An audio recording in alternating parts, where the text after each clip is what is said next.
The big game is fast approaching, but wait, you still haven't got your tickets. You've spent hours searching, but you're still confused about ticket prices. Time to stop searching. Visit ticketcompare.com. We compare ticket prices for all the popular leagues and tournaments for you. We work only with the most trustworthy sites, so you can have peace of mind when buying your tickets. Compare prices, buy tickets, get to the game. Ticketcompare.com. Buying tickets made simple.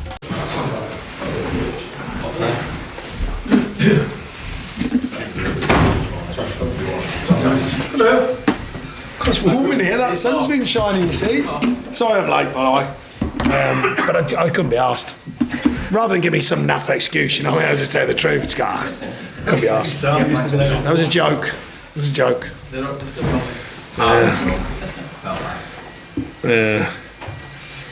Can you just let Dave know I'm just doing the press? Dave Baldwin, can you just text him while I'm just doing this? Thank you. Right.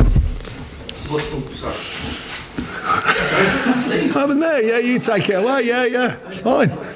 Yeah, well, you got an actor behind you, so he probably wants a piece of the action as well. So. Yeah, it's a fair one. You're making this harder for us every week because there's no story, there's no no story apart from the positive story. Yeah, exactly. Can you put some perspective into it, some context? Are they impressing you game on game on game? I think the last couple of games have been more impressive, the mentality, which I've always known is there, because I think out of the 5 wins, the 3 games previous, apart from the first half West Ham, I thought we were very good. I thought, you know, and I spoke about that after the game.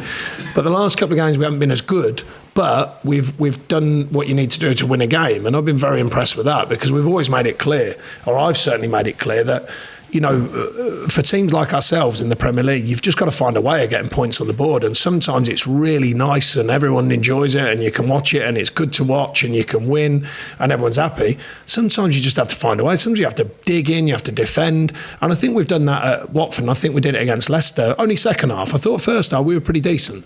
But second half I thought Leicester were very good.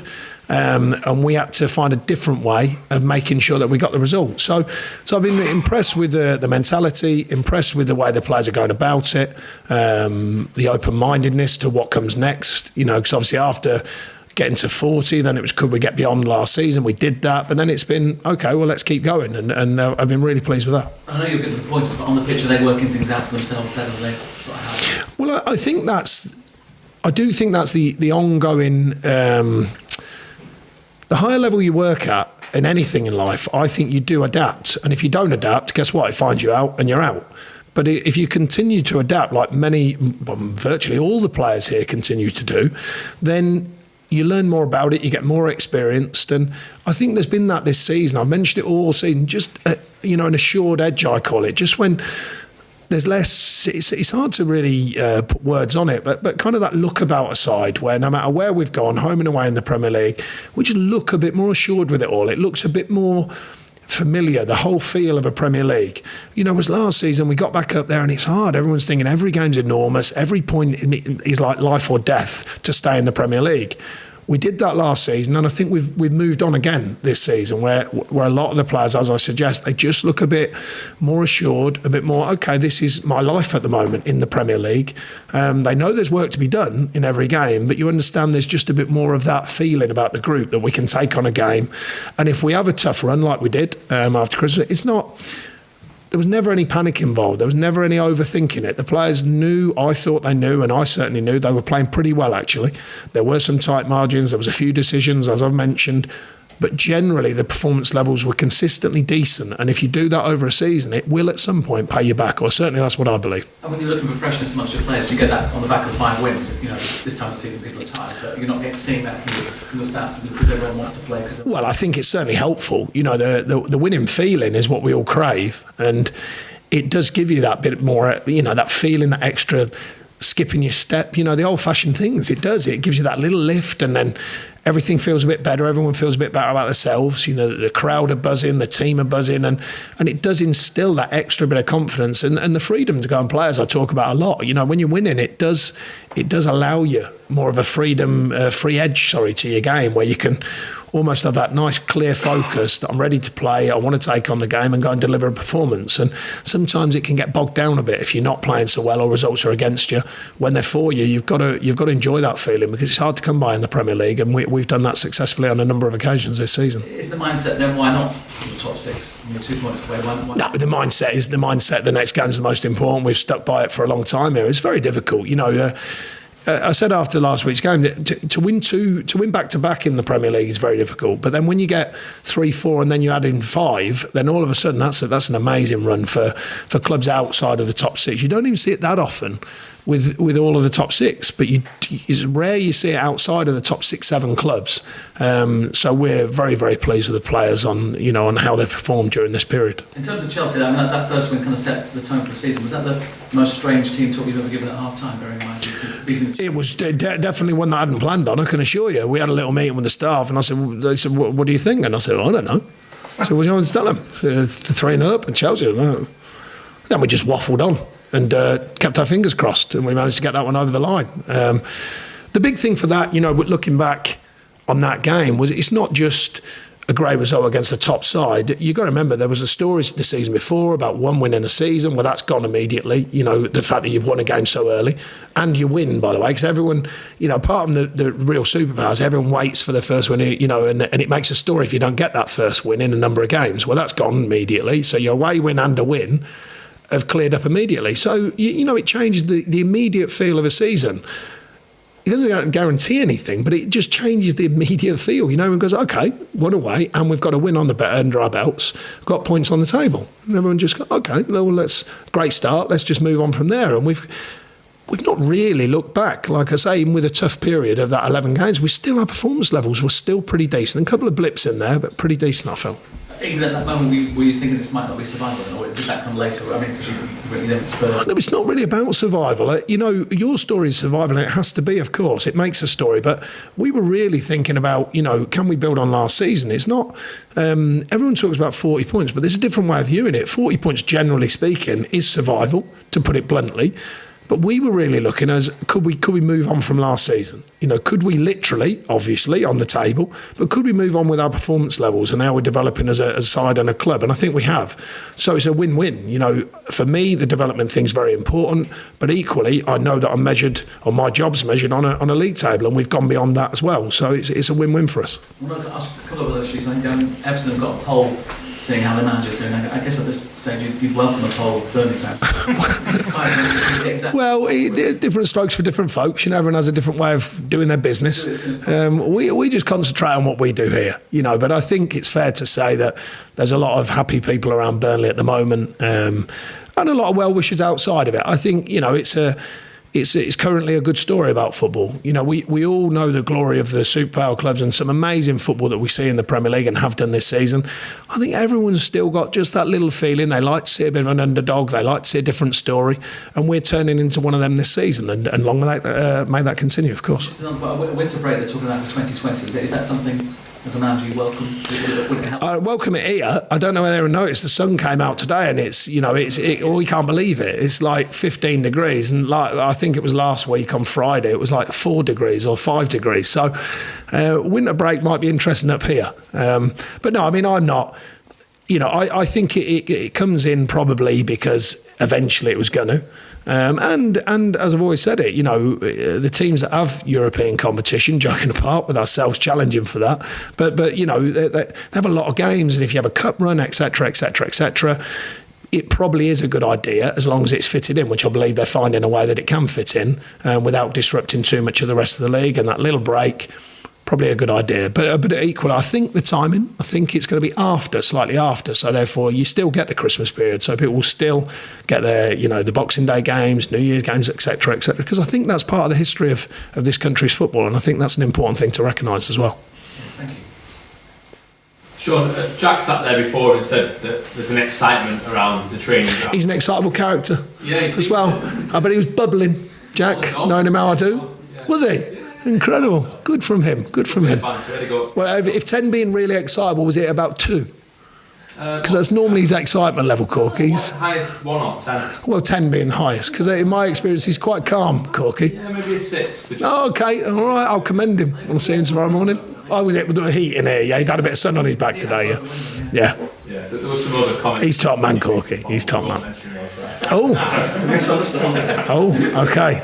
All right, I'll learn after. When the cameras go off, you can tell me. He sat there and said there's a real excitement around the place. Nick Pope we interviewed earlier as well, who was sort of saying that after the Leicester win, this sense of a European spot getting closer was giving that excitement as well. Have you sort of sensed that around the place? I don't think so much in the camp, because we know, we're not obsessed with the league tail, but we're obviously aware of it. We know that the game against Leicester was important for that reason. We knew that the gap could be created, but we're not obsessed with that. We're more obsessive about performance levels. I go on about it all the time because I believe in it. But I think they get more of the excitement through the outside world, the media streams, from what they're picking up on. A lot of the players now are involved in the social media, as you can imagine. That kind of feeling. I tend to look at it as keep myself focused, let alone them. But we are well aware of the position we are, and I think it is to be enjoyed for all involved with Burnley, whilst continuing to look to win games, of course. You said before about being sort of surprised about the type of half-time team talk you had to give against Chelsea at the start of the season. Given the growth in your team throughout this year, would you be as surprised to give a similar team talk tomorrow? Oh yeah, they've had a few challenges this season, but you only have to look at the Southampton game to remind yourself that it's a funny thing against the real tops, against any side in the Premier League, but particularly the top sides. They can look quiet, and sometimes you think, oh, are they really on song? And then they just literally, over a matter of minutes, pick it up, and all of a sudden they look like a different side. We've seen it right in front of our eyes. I've seen it through live games, through TV screens, many, many times. When, one team, a slightly lesser team like ourselves, on paper, are looking at the other team, and you look into that game and you think there's nothing in this, and then boop, boop, boop, and it's done. That's the power of the real top teams, I think. And Chelsea still have that. So, make no mistake, we're moving forward. We're not there. We're not them sides. We still have got to work for every inch. I'm not saying they don't, but they have players who can just turn it on for a little window in a game, and it can make a whole big difference to the outcome. So, we're certainly moving forward. I don't think we're at the level of the top 6, what they are week in, week out, but we are improving. But you can't suggest that you're going to think, oh yeah, it's normal for us to be 3-0 up against any of the top 6, because that's very, very difficult to do. When you look at the situation that Chelsea have been in, and you see that performance and the turnaround against Southampton, is that maybe the perfect reminder to any of the players that even if they're ahead at Turf Moor, they need to be wary of the quality they've still got? I think, all credit to our players, because I think they've learned that in the Premier League. I certainly don't think, I've never smelt on them that they take anything for granted. I don't think they do. And during a game, by the way, as well as after a game or before a game, I think they know that you have to see a game through for 96, 97 minutes sometimes. You've got to stay focused, because it can change very quickly. And I've been very pleased over a number of years now how my players keep going. No matter what's happening in the game, they just keep playing all the way, right the way down to the last whistle. And I've been very pleased with that. And they know that. You can't take for granted against anyone in this league, but particularly the big teams. We saw it with Liverpool this year. We gave a really, really good performance, and they nicked something in the dying seconds. Arsenal's well documented, but them sort of teams, they're very difficult. They're very difficult. So I don't think our players look any other than performing for the full duration of a game in order to see what we get. Obviously, earlier on in the season, you were really high up the table. I think 4th at one point. To go 6th though, now at this stage, obviously different games played and things like that, but how much of a reflection would that be on just how well this season's gone so far? Well, it's the obvious reflection. To be 7th in the position we're in is fantastic. If you can chase down Arsenal, I don't think that would have been words that I'd have been using at the beginning of the season to where we are now. No, it's true. You've got to be realistic, and we are reality bound here. We know every season in the Premier League is a big challenge for us. We're making a real strong show of it this season for ourselves. But there's some fine clubs out there. So we're not really. If we can attempt to chase down these teams, we will do. But we're not really obsessed with that. We like the way we're going. We like the way we're performing. We've got 2 important games in a number of days coming up. You know, the first one's the first one, which is Chelsea. And then we'll replan, we'll reorganise and get on with Stoke, take on the coming games after that, and we'll see where it takes us. Thank you, Sean. Pleasure. Sean, how's Tom Keeper reacted to not getting back in? There's no reaction. I know you keep searching for that story. There's no reaction needed. I don't know if you saw the last game. Popey, he's doing nicely. Tom's very respectful of that. He totally understands it because there's been a time, don't forget, when he's the fella in the goal. And has Nick kind of made himself undroppable? No, Nick just keeps performing and keeps trying to stop the ball going in the net, which is what I really like about our keepers to try and do. I'm going to keep with this. You help yourself. Be a long interview. But was it a difficult decision? Was it something you had to think? No, I said before, it's really, really simple when they're playing so well. It's a rule of football, more or less. The reason I say more or less is because certain circumstances, we don't do it so often, but, you know, I do see managers, and for certain reasons, they have to change teams, put players in, leave players out, etc., etc. This idea, I don't think rotation is the word that's properly used about many clubs, if I'm honest, because I think they just make good informed decisions. I don't think they do it for the sake of it. I think they make sure they're using the players wisely. We historically haven't needed to do that. We can play the players that we think are playing well and the players that are deserving to play for many different reasons. Simple with goalkeepers. Pope is having a very strong season. He's delivering very, very good performances. So I've got no reason at the moment to consider changing him. Tom is a fantastic keeper, let me make that clear, and done many good things, and his time will come again whenever that day comes. But the fact is, he knows Pope has got the shirt at the moment, like all keepers. I've mentioned this over the last few weeks. They all know the rules of being a keeper. Usually, when you're in command of that shirt and you're playing well, then you keep it. Obviously, Tom would have had England World Cup ambitions, so which I guess now, you know, if he's not in the team, he's not going to get in the squad. So. Well, that's for Gareth to decide on what he thinks about the goalkeeping situation. I think there's not just the goalkeepers. I think there's a number of situations Gareth will have big decisions to make. But I mean, I guess Tom, it would be disappointing for him, wouldn't it? Given I don't know. You'd have to ask him. You can keep going. You can help yourself. Okay. But that straight back just keeps going. Pop. But you can ask him. I'll get Tom over and you can have a chat with him. I'll try team news then. Okay. How are you? No, pretty good. Pretty good. The Ben Mee won't make it. Scotty Arfield won't make it. Both Ben's settling down and Scotty Arfield is making good sort of progress now. And they've got Ben may be for Sunday, but I doubt it. But we'll wait and see. Scotty won't be for Sunday. I'm trying to think of the others. No, that's it. John's back fit and around the group again. John Walters. I think that's about it. So we're okay. And Rob, the longer term, when Stephen Defoe's making good progress, Robbie Brady's making good progress. So Ben, I mean, you're very hopeful he'll be back before the. Oh, we'll have to wait and see. You know, it's a stress reaction in his sort of lower shin towards his ankle. That can be one of them. It's kind of just the loading, really, and that can settle down very quickly sometimes, which it seems to be doing at the moment, but it can equally flare up very quickly. It's nothing too drastic at this stage, but it has to be kept an eye on. Thanks. Thank you.